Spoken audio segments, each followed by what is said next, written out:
This is Kuya Nin's Amazing Stories, audiobook specials. The Shadow Out of Time by H.P. Lovecraft. Chapter 3.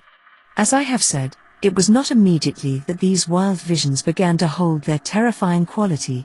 Certainly, many persons have dreamed intrinsically stranger things compounded of unrelated scraps of daily life, pictures, and reading, and arranged in fantastically novel forms by the unchecked caprices of sleep. For some time I accepted the visions as natural, even though I had never before been an extravagant dreamer. Many of the vague anomalies, I argued, must have come from trivial sources too numerous to track down, while others seemed to reflect a common textbook knowledge of the plants and other conditions of the primitive world of 150 million years ago, the world of the Permian or Triassic Age. In the course of some months, however, the element of terror did figure with accumulating force. This was when the dreams began so unfailingly to have the aspect of memories, and when my mind began to link them with my growing abstract disturbances, the feeling of mnemonic restraint, the curious impressions regarding time, and sense of a loathsome exchange with my secondary personality of 1908-13, and, considerably later, the inexplicable loathing of my own person. As certain definite details began to enter the dreams, their horror increased 1,000-fold, until by October 1915, I felt I must do something. It was then that I began an intensive study of other cases of amnesia and visions, feeling that I might thereby objectivize my trouble and shake clear of its emotional grip. However, as before mentioned, the result was at first almost exactly opposite. It disturbed me vastly to find that my dreams had been so closely duplicated, especially since some of the accounts were too early to admit of any geological knowledge, and therefore of any idea of primitive landscapes, on the subject's part. What is more, many of these accounts supplied very horrible details and explanations in connection with the visions of great buildings and jungle gardens, and other things. The actual sights and vague impressions were bad enough, but what was hinted or asserted by some of the other dreamers savored of madness and blasphemy. Worst of all, my own pseudo-memory was aroused to milder dreams and hints of coming revelations. And yet most doctors deemed my course, on the whole, an advisable one. I studied psychology systematically, and under the prevailing stimulus my son Wingate did the same, his studies leading eventually to his present professorship. In 1917 and 1918 I took special courses at Miskatonic. Meanwhile, my examination of medical, historical, and anthropological records became indefatigable, involving travels to distant libraries, and finally including even a reading of the hideous books of forbidden elder law in which my secondary personality had been so disturbingly interested. Some of the latter were the actual copies I had consulted in my altered state, and I was greatly disturbed by certain marginal notations and ostensible corrections of the hideous text in a script and idiom which somehow seemed oddly unhuman. These markings were mostly in the respective languages of the various books, all of which the writer seemed to know with equal, though obviously academic, facility. One note appended to von Junst Unausprechlichen Kulten, however, was alarmingly otherwise. It consisted of certain curvilinear hieroglyphs in the same ink as that of the German corrections, but following no recognized human pattern. And these hieroglyphs were closely and unmistakably alien to the characters constantly met with in my dreams, characters whose meaning I would sometimes momentarily fancy I knew, or was just on the brink of recalling. To complete my black confusion, my librarians assured me that, in view of previous examinations and records of consultation of the volumes in question, all of these notations must have been made by myself in my secondary state. This despite the fact that I was and still am ignorant of 3 of the languages involved. Piecing together the scattered records, ancient and modern, anthropological and medical, I found a fairly consistent mixture of myth and hallucination whose scope and wildness left me utterly dazed. Only one thing consoled me: the fact that the myths were of such early existence. What lost knowledge could have brought pictures of the Paleozoic or Mesozoic landscape into these primitive fables, I could not even guess, but the pictures had been there. Thus, a basis existed for the formation of a fixed type of delusion. Cases of amnesia no doubt created the general myth pattern, but afterward the fanciful accretions of the myths must have reacted on amnesia sufferers and colored their pseudo-memories. I myself had read and heard all the early tales during my memory lapse. My quest had amply proved that. Was it not natural, then, for my subsequent dreams and emotional impressions to become colored and molded by what my memory subtly held over from my secondary state? A few of the myths had significant connections with other cloudy legends of the pre-human world, especially those Hindu tales involving stupefying gulfs of time and forming part of the lore of modern theosophists. Primal myth and modern delusion joined in their assumption that mankind is only one, perhaps the least, of the highly evolved and dominant races of this planet's long and largely unknown career. Things of inconceivable shape, they implied, had reared towers to the sky and delved into every secret of nature before the first amphibian forebear of man had crawled out of the hot sea 300 million years ago. Some had come down from the stars, a few were as old as the cosmos itself, others had arisen swiftly from terrene germs as far behind the first germs of our life cycle as those germs are behind ourselves. Spans of thousands of millions of years, and linkages to other galaxies and universes, were freely spoken of. Indeed, there was no such thing as time in its humanly accepted sense.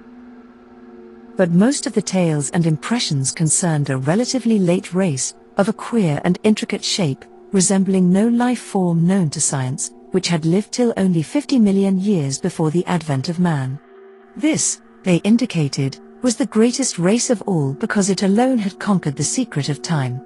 It had learned all things that ever were known or ever would be known on the earth, through the power of its keener minds to project themselves into the past and future, even through gulfs of millions of years, and study the lore of every age. From the accomplishments of this race arose all legends of prophets, including those in human mythology. In its vast libraries were volumes of texts and pictures holding the whole of Earth's annals, histories and descriptions of every species that had ever been or that ever would be, with full records of their arts, their achievements, their languages, and their psychologies. With this eon-embracing knowledge, the great race chose from every era and life form such thoughts, arts, and processes as might suit its own nature and situation. Knowledge of the past, secured through a kind of mind casting outside the recognized senses, was harder to glean than knowledge of the future. In the latter case the course was easier and more material. With suitable mechanical aid a mind would project itself forward in time, feeling its dim, extrasensory way till it approached the desired period. Then, after preliminary trials, it would seize on the best discoverable representative of the highest of that period's life forms.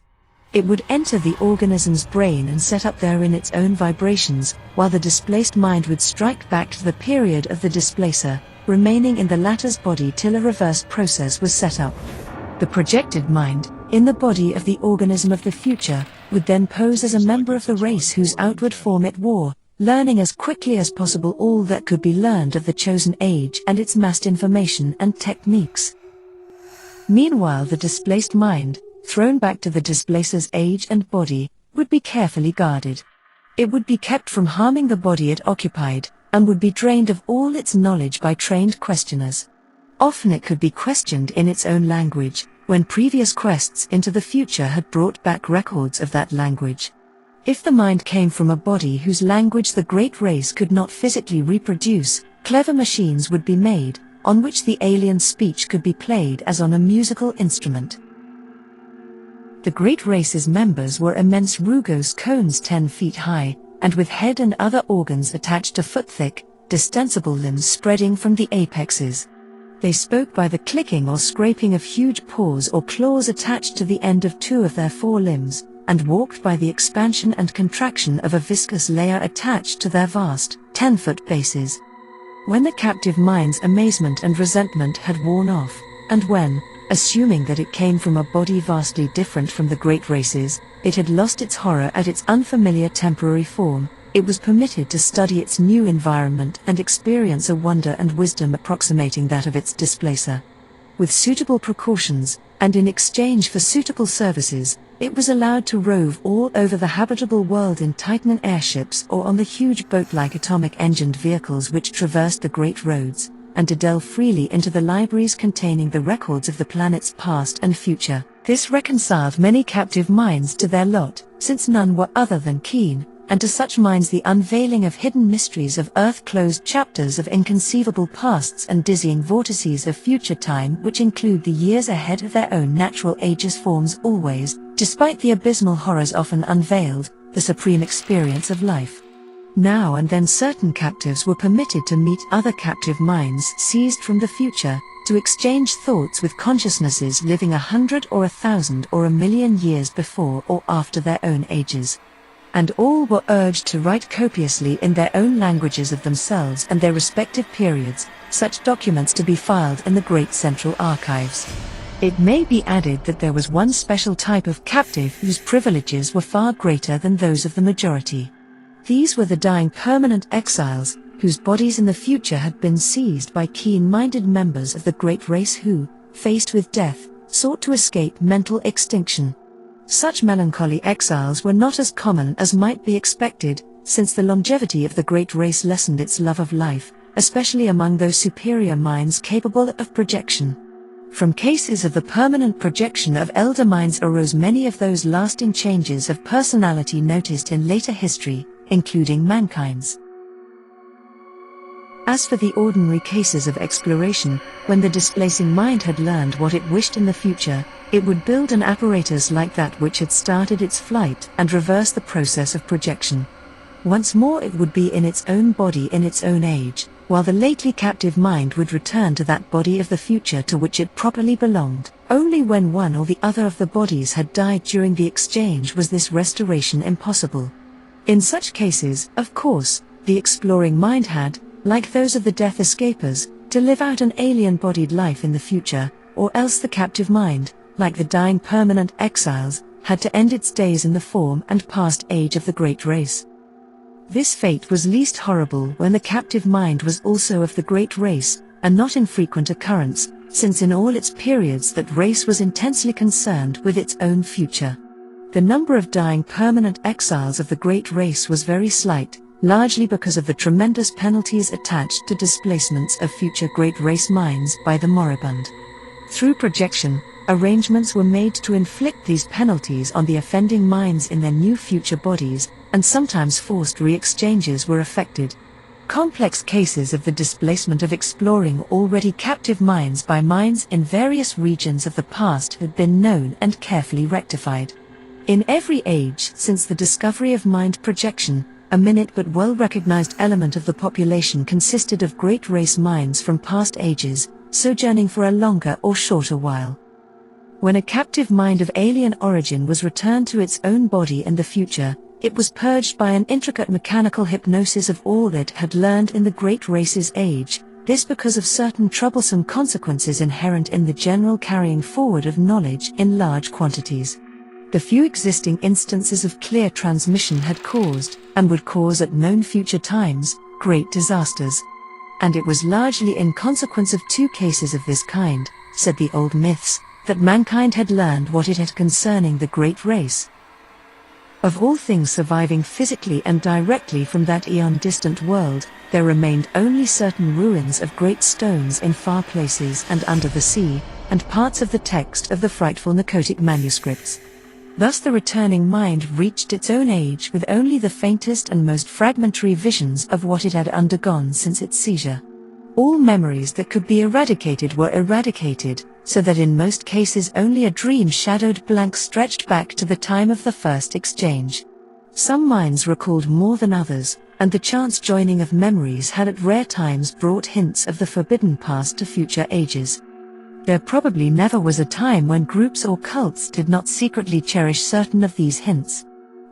In the Necronomicon the presence of such a cult among human beings was suggested, a cult that sometimes gave aid to minds voyaging down the eons from the days of the great race. And, meanwhile, the great race itself waxed well-nigh omniscient, and turned to the task of setting up exchanges with the minds of other planets, and of exploring their pasts and futures. It sought likewise to fathom the past years and origin of that black, eon-dead orb in far space whence its own mental heritage had come, for the mind of the great race was older than its bodily form. The beings of a dying elder world, wise with the ultimate secrets, had looked ahead for a new world and species wherein they might have long life, and had sent their minds en masse into that future race best adapted to house them, the cone-shaped beings that peopled our Earth a billion years ago. Thus the great race came to be, while the myriad minds sent backward were left to die in the horror of strange shapes. Later the race would again face death, yet would live through another forward migration of its best minds into the bodies of others who had a longer physical span ahead of them. Such was the background of intertwined legend and hallucination. When, around 1920, I had my researches in coherent shape, I felt a slight lessening of the tension which their earlier stages had increased. After all, and in spite of the fancies prompted by blind emotions, were not most of my phenomena readily explainable? Any chance might have turned my mind to dark studies during the amnesia, and then I read the forbidden legends and met the members of ancient and ill-regarded cults. That, plainly, supplied the material for the dreams and disturbed feelings which came after the return of memory. As for the marginal notes in dream hieroglyphs and languages unknown to me, but laid at my door by librarians, I might easily have picked up a smattering of the tongues during my secondary state, while the hieroglyphs were doubtless coined by my fancy from descriptions in old legends, and afterward woven into my dreams. I tried to verify certain points through conversation with known cult leaders, but never succeeded in establishing the right connections. At times the parallelism of so many cases in so many distant ages continued to worry me as it had at first, but on the other hand I reflected that the excitant folklore was undoubtedly more universal in the past than in the present. Probably all the other victims whose cases were like mine had had a long and familiar knowledge of the tales I had learned only when in my secondary state. When these victims had lost their memory, they had associated themselves with the creatures of their household myths, the fabulous invaders supposed to displace men's minds, and had thus embarked upon quests for knowledge which they thought they could take back to a fancied, non-human past. Then, when their memory returned, they reversed the associative process and thought of themselves as the former captive minds instead of as the displacers. Hence the dreams and pseudo-memories following the conventional myth pattern. Despite the seeming cumbrousness of these explanations, they came finally to supersede all others in my mind, largely because of the greater weakness of any rival theory. And a substantial number of eminent psychologists and anthropologists gradually agreed with me. The more I reflected, the more convincing did my reasoning seem, till in the end I had a really effective bulwark against the visions and impressions which still assailed me. Suppose I did see strange things at night? These were only what I had heard and read of. Suppose I did have odd loathings and perspectives and pseudo-memories? These, too, were only echoes of myths absorbed in my secondary state. Nothing that I might dream, nothing that I might feel, could be of any actual significance. Fortified by this philosophy, I greatly improved in nervous equilibrium, even though the visions, rather than the abstract impressions, steadily became more frequent and more disturbingly detailed. In 1922 I felt able to undertake regular work again, and put my newly gained knowledge to practical use by accepting an instructorship in psychology at the university. My old chair of political economy had long been adequately filled, besides which, methods of teaching economics had changed greatly since my heyday. My son was at this time just entering on the postgraduate studies leading to his recent professorship, and we worked together a great deal.